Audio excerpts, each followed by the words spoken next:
Hola, ¿qué tal? Estamos acá en una nueva versión de la Semana Política por el Mostrador Televisión, con el gentil auspicio de Universidad Andrés Bello, universidad privada líder en investigación, primera universidad privada en acreditarse en investigación, con Pablo Collada. ¿Cómo estás, Pablo? Director de Ciudadano Inteligente, una organización que se ha ido poniendo en la palestra en la medida en que se destapan asuntos que estaban oscuros en la sociedad chilena, y como siempre, desgraciadamente de nuevo con Iván Weissman, que lo teníamos, no habíamos salvado demasiado tiempo. Hace 2 semanas. ¿Cómo estás, Iván? Bienvenido. Acá estamos.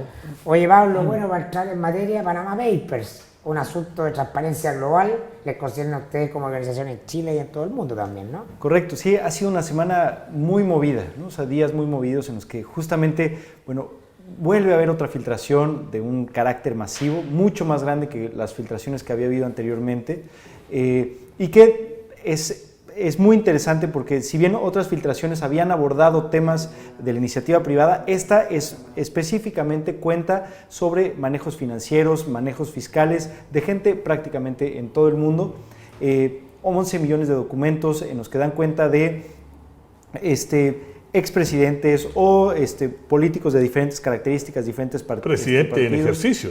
Claro, presidentes en ejercicio. Y uno que hasta ayer estaba en ejercicio. Uno que ya no está en ejercicio debido a estas filtraciones, deportistas, obviamente una gran cantidad de empresarios, bueno, y presidentes que todavía están ahí y que están tratando de ver cómo afrontan el tema. Yo creo que es un tema muy interesante, abre muchas discusiones como cualquiera de estas filtraciones. Muchas discusiones. Muchas discusiones, muchos puntos de vista y bueno, pues hay que ir hilando fino, ¿no? A ver, ¿cuáles te parecen a ti los puntos de vista más relevantes? Yo creo que hay uno que es el argumento central porque aparecen una serie de personalidades todas vinculadas al poder, a la concentración de capital social, cultural, político y económico, ¿no? De personas que se juntan estos cuatro factores. Sin embargo, muchos se escudan diciendo, bueno, esto es legal. Yo creo que justamente el tema es cómo, sumados, estos dineros, ¿no? Son dineros sacados de las organizaciones tradicionales del Estado por vías muchas veces legales, otras no, y cómo el sistema, que estas mismas personas sustentan y respaldan, es decir, la construcción de normativas, les permiten sacar dinero que deberían estar circulando, tributando, ¿no? Y construyendo sociedades dentro de los estados tradicionales, y simplemente se van por ventajas económicas afuera. Claro, hay de esos dos elementos. Bueno, ese elemento, el tema de la legalidad y la ilegalidad. O sea, hay gente que dice, oye, yo he hecho mi dinero de manera muy legal y lo he movido de un lugar a otro de manera muy legal, y efectivamente podemos dar cuenta de muchos otros recursos que no son así. Esa es una de las discusiones, legalidad y legalidad. Y hay otra que es muy importante, es el tema de la privacidad, ¿no? O sea, porque también hay un tema de lo que se han cobijado muchos, el derecho a la privacidad, los datos personales de todas las personas que estaban ahí, sean o no sean actores públicos, y que también abren otra discusión muy interesante. Sobre el tema de la legalidad, yo creo que efectivamente es una... y estamos ante muchas falsas discusiones en este momento, porque llegamos a este punto, hay muchas recomendaciones de la OCDE que hablan de la importancia de no utilizar, de no promover estos paraísos fiscales, estos paraísos de la oscuridad, de la opacidad absoluta, y que justamente impactan de manera muy negativa los manejos fiscales y los manejos, más hablando de estas cantidades, en muchos países. Adicionalmente a eso, está todo el tema de que ya cuando empiezas a entrar al hilado fino, te das cuenta de que muchos de estos capitales y tienen historias muy perversas y muy impactantes, temas que tienen que ver con el tráfico de armamento, temas que tienen que ver con el manejo, por ejemplo, de medicamentos en diferentes partes del mundo. Y entonces estos capitales se empiezan a mover bajo esta cultura de la legalidad, pero con unas causas profundamente ilegales, profundamente que afectan a muchos ámbitos de la población. Y ahí es donde el hilado fino del periodismo, del análisis de información, está siendo tan importante. Sí. Yo creo que el tema es, que lo abordó un poco Mirko, que hay un movimiento que no solamente en temas financieros, sino que el tema de ser una sociedad más transparente, y también cosas que a lo mejor son legales, pero que ahora la sociedad dice esto no es legítimo, no es justo, ¿no? En el tema en Chile, que en general siempre nos hemos jactado o ciertas partes de la sociedad de que dentro del contexto latinoamericano tenemos leyes de transparencia que son un estándar bastante más alto que el resto de América Latina. Nuestros colegas Chile argentinos dicen que les decía Lago, ¿no? Chile es encantaría un país tener serio. las herramientas que tienen los periodistas chilenos para sacar transparencia de entidades gubernamentales, de políticos. Estos Panama Papers que han vinculado, por lo menos a los que han salido a la pública, un número de empresarios importantes. ¿Qué es lo que te dicen? Que el presidente de Chile Transparencia era uno de los abogados que facilitaba a empresarios chilenos que hicieran esto. ¿Qué es lo que te dice de esta autodenominada líderes de transparencia en el mundo de América Latina? Bueno, o sea, creo que y el capítulo de Chile creo que tiene características peculiares, ¿no? Y o sea, en general, Transparencia Internacional tiene una relación muy cercana con la empresa privada, lo cual lo hace ya en sí mismo, pues, levanta una discusión, ¿no? Cuestionable. O sea, al final, si tú estás haciendo un análisis de la transparencia en las empresas o fomentas la transparencia en diferentes ámbitos y en diferentes sectores, pero a la vez recibes recursos, bueno, se vuelve un poco complicado, ¿no? Yo creo que es difícil mantener una organización, todos lo sabemos, sin embargo, evidentemente es cuestionable. Ahora, las características del directorio, ¿no? Aquí en el caso de Chile, creo que son bastante complicadas. Siempre es un directorio que tratan de tener una oposición fuerte al gobierno. Entonces, tiene características particulares el directorio de Chile Transparente. En muy recientes semanas ha sido bastante polémicos los dichos, ¿no? Y las defensas a las que han salido ese directorio. Ahora, si vamos entrando al detalle, ahora resulta que el presidente del directorio de Chile Transparente, y sin entrar demasiado en la polémica, no, entra en la polémica. Bueno, o sea, la realidad es que, pues sí, una institución que promueve la transparencia, que promueve la apertura en diferentes niveles y que de pronto vemos entre sus mismos actores esenciales, la gente que mueve los hilos de la organización, que tiene este tipo de relaciones o este tipo de acciones, y eso evidentemente pues a mí lo que me parece notable, es que cualquiera que tenga, no todo el mundo, porque la gente, estas cosas se hacen para que la masa crea algo. Sí. Eso funciona así, pero los periodistas, que suponen que son los más informados, llaman a la gente de Transparencia Internacional para preguntarles como expertos. Yo he visto en CNN a que invitaban a Insulza como presidente, chicas, para que hable de esto. Invitaban al señor de Lebu, que es hermano de un tipo de libertad de desarrollo, que está metido en toda la red social de la derecha, que es un abogado que lo echaron de un estudio muy importante justamente por este tipo de prácticas. Entonces, es sorprendente cómo la propia prensa presta espacio para legitimar. ¿Qué es lo que es Transparencia Chile? O sea, desde que la dirigía el señor Harasic, decano de la Escuela de Derecho de la Chile, que era abogado de Ricardo Claro y de los bancos. Claro. Entonces no sé cómo seguimos legitimando ese tipo de organizaciones, tienes que matar estas cosas. Y en ese caso... ¿Quién está sentado en el directorio de Transparencia Internacional Chile?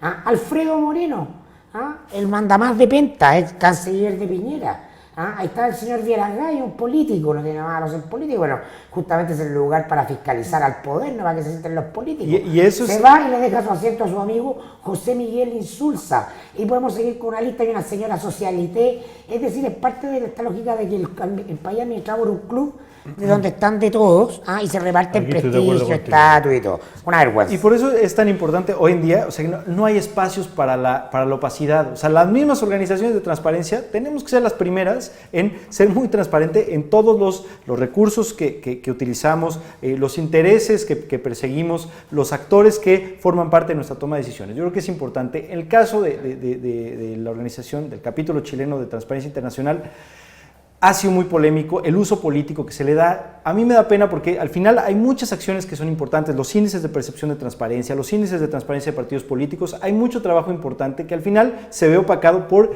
este uso político. Se ve cuestionado y pierde legitimidad. Y eso pues evidentemente afecta cuando somos pocos los que estamos trabajando por temas de transparencia y tenemos que ser muy cuidadosos, ¿no? Y entonces ahí sí se vuelve importante entrar una vez más al hilado fino. ¿Quiénes son los personajes? ¿Qué elementos defienden? Y al final, cuando salen este tipo las biografías son determinantes. Uno ve el listado y la biografía te habla inmediatamente de lo que es, dónde están los intereses, dónde está la agenda. Claro. Una pregunta, perdón, termina. ¿Sí? No, te quería preguntar.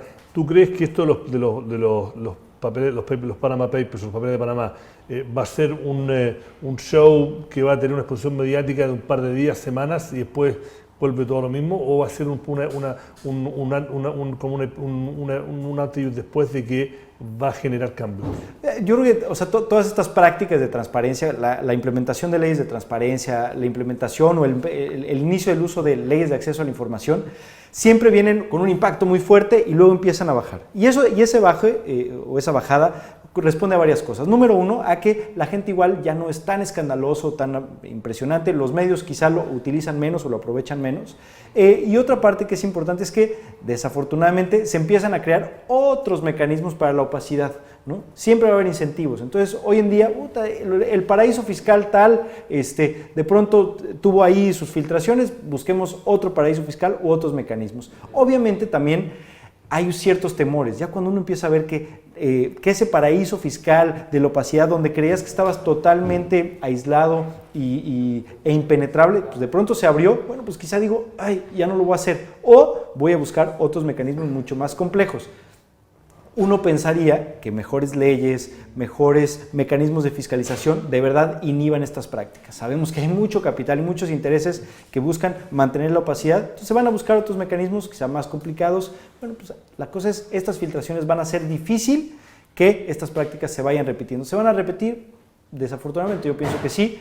Va a ser más difícil y va a ser más costoso ser más opaco. Quiero pensar también que sí. Pablo, hay otro tema en la agenda que los toca directamente, que ha sido bastante bullado, el asunto de la indicación a la nueva ley de control de identidad y la agenda corta antidelincuencia, que tiene que ver justamente con platas políticas, ¿no?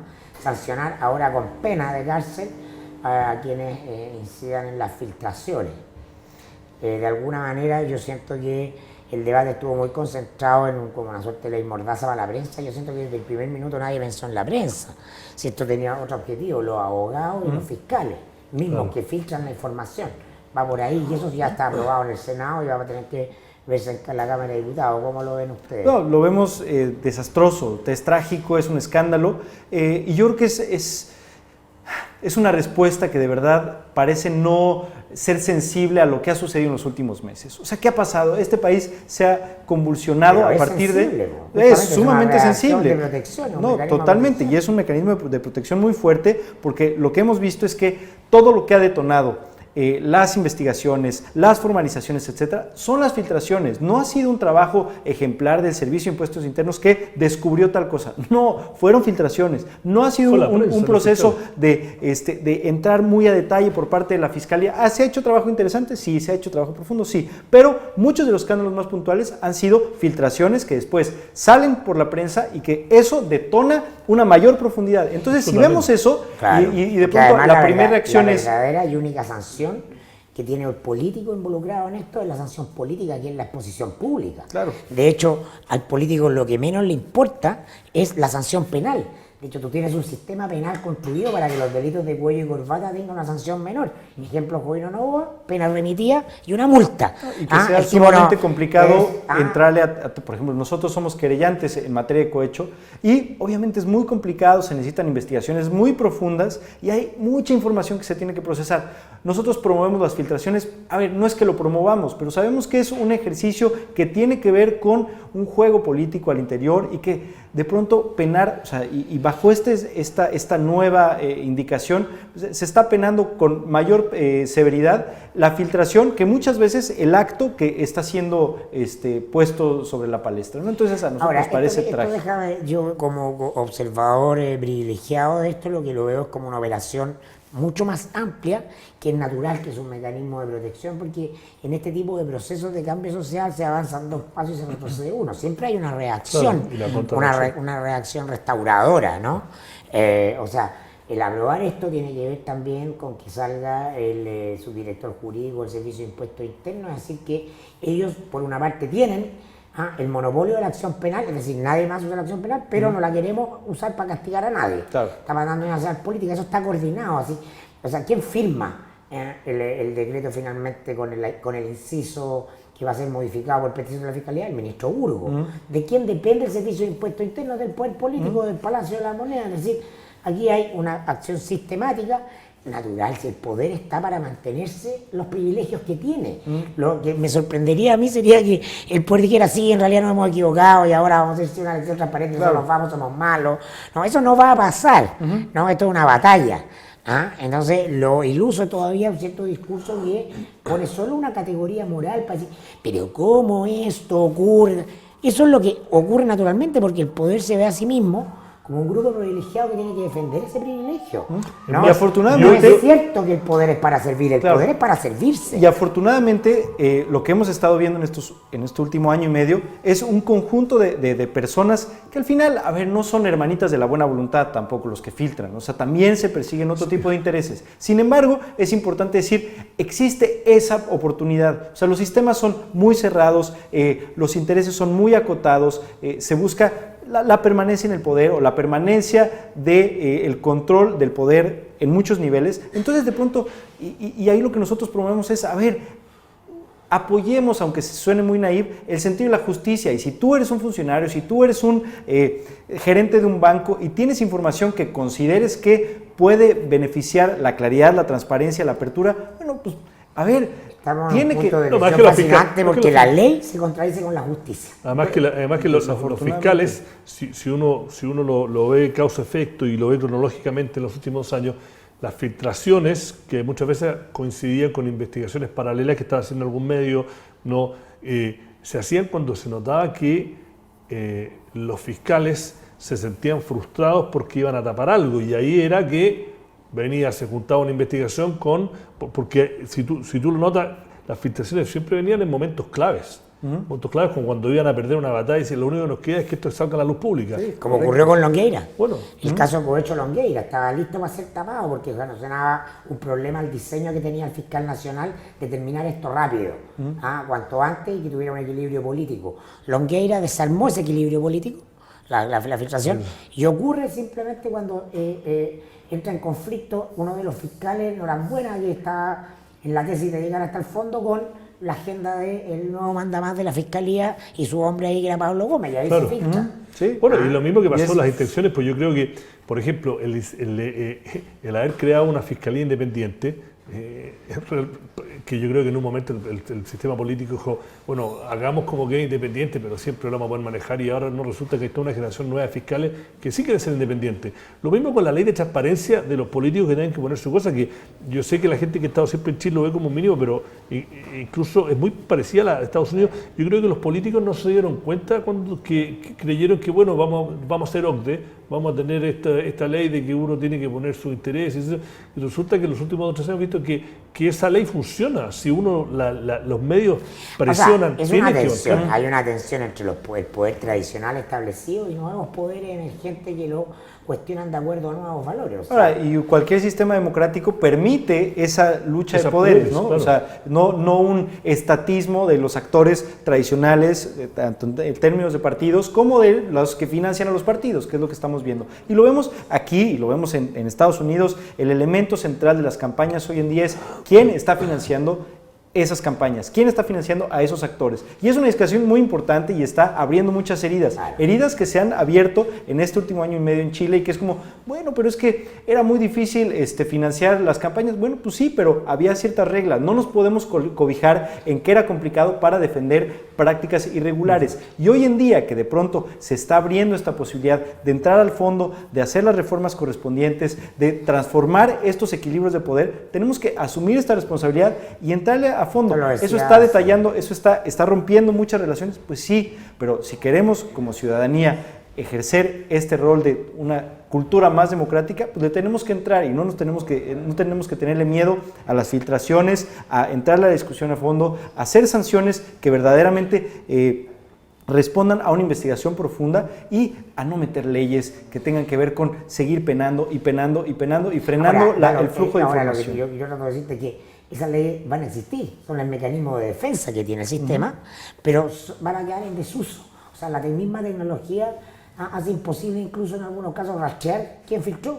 Es decir, hoy día va a ser más sofisticada la filtración, pero va a ocurrir igual. La mala Hay gente noticia que para yo no el sé, poder. usted a lo mejor, yo tengo entendido, esto justo estaba leyendo el fin de semana, que la tecnología es un arma de doble filo, precisamente por lo que dice Mirko, porque efectivamente permite mucho más acceso a información, pero la tecnología le permite al poder rastrear mucho más fácilmente que en el pasado pero puede filtrar ¿De por dónde viene? Telegram. Y afortunadamente por ejemplo. no. Y Ah. Telegram, o sea, en lo de menos casos, hay muchos otros mecanismos y hay, de hecho, plataformas que están dedicadas a la filtración y la filtración de manera segura, ¿no? Y eso tiene unos niveles de encriptación que realmente hacen imposible rastrearlo y que promueven esta Vamos cultura. a promoverla, ¿te parece? Estamos al mostrador para promover nuevas maneras de filtrar, Sí. no, porque la manera no es ir en Filtren. contra de la ley, sino que burlarla por el lado, como corresponde. O sea, Oye, Héctor Aguilar Camín tenía una frase notable en la Guerra de Galo, tú eres mexicano, ¿no? Si la gente supiera cómo se despuesta el animal en el sótano, no se comería la carne. Para hablar acerca del poder y la política. Bueno, los italianos dicen que si te gusta la política y el salame, nunca veas cómo se hace. correcto. Oye, gracias por venir, Pablo. Creo que ya tema, pero de sobra se nos pasó volando el tiempo y nos vemos la próxima semana. Hasta luego. Muchísimas gracias.